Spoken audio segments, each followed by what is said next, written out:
বাড়িতে বসেই কিভাবে চিকেন চ্যাঙ্গিজি তোমরা তৈরি করবে সেটার পদ্ধতি তোমাদেরকে দেখাবো। আমি এখানে 800 গ্রামের মতন মাংস নিয়েছিলাম আর সেটাকে ম্যারিনেট করার জন্য 1 চামচ ধনের গুঁড়ো, 1 চামচ জিরের গুঁড়ো আর হলুদ গুঁড়ো আর 1 চামচ দিয়েছিলাম কাশ্মীরি লঙ্কার গুঁড়ো আর কিছু পরিমাণ দিয়েছিলাম গোলমরিচের গুঁড়ো।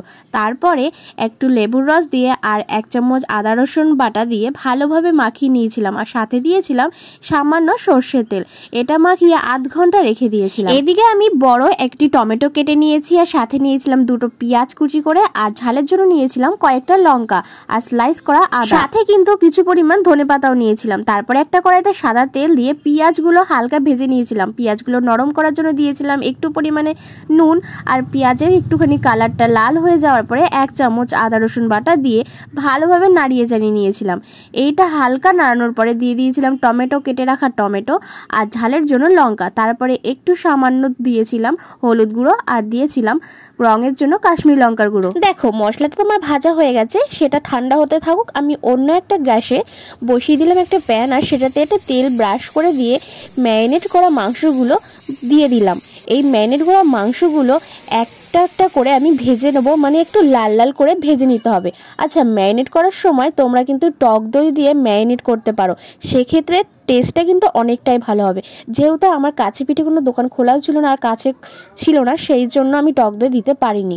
তারপরে মশলাটা আমি পেস্ট করে নেবো আর অন্যদিকে আলুটাও ভেজে নিয়েছি। আলু কিন্তু এই রেসিপিতে যায় না, কিন্তু আমার হাজব্যান্ড যেহেতু আলু খুব পছন্দ করে তাই আমি আলুটা আলাদাভাবেই করে নিয়েছি। এবার কড়াইতে আরেকটুখানি সাদা তেল দিয়ে গরম মশলা ফোড়ন দিয়ে একটি বড় এলাচ আর 2টো শুকনো লঙ্কা দিয়ে ভালোভাবে নাড়িয়ে নেব। এগুলো একটু ভাজা ভাজা হয়ে গেলে তেলের ভেতরে দিয়ে দেবো কাশ্মীরি লঙ্কার গুঁড়ো রঙের জন্য আর 1 চামচ ধনের গুঁড়ো। এখন কিন্তু দেখতে পাচ্ছ আমি কিন্তু কোনো জিরের গুঁড়ো দিইনি, তোমরাও কিন্তু এই সময় কোনো জিরের গুঁড়ো ইউজ করবে না।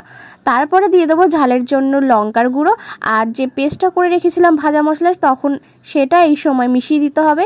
এবার ভালোভাবে কষিয়ে নিতে হবে। কষাতে কষাতে তেল ছেড়ে দেওয়ার সময় দিয়ে দিতে হবে কুচনো লঙ্কা আর যে আদার স্লাইসগুলো করে রেখেছিলাম সেই আদার স্লাইস আর কুচনো ধনেপাতা। আবারও একটুখানি মিশিয়ে নিয়ে যে চিকেনগুলো আমি ভেজে রেখেছিলাম সেই চিকেনগুলো এবারে অ্যাড করতে হবে। চিকেনটা দেওয়ার পরে ভালোভাবে কষাতে হবে। ভালোভাবে কষাতে কষাতে সামান্য পরিমাণ জল দিয়ে আরও ভালোভাবে ঢেকে ঢেকে কষাতে হবে, কারণ এটাতে কিন্তু বেশি পরিমাণ জল যাবে না, কিন্তু তোমরা জল চাইলে দিতে পারো। জল যে যেরকম ঝোল খাবে সে সেরকম জল দেবে। আমি জল দিয়ে ঢেকে ঢেকে আমি মাংসটা করব, আর এটা কিন্তু ঢেকে ঢেকে করলে মাংসটা খুবই সফট হয়, সেই কারণে। এবার দেখো আমার কিন্তু জল দিয়ে আমি করেছি, যেহেতু একটুখানি আমি গ্রেভি করব তাই জন্য।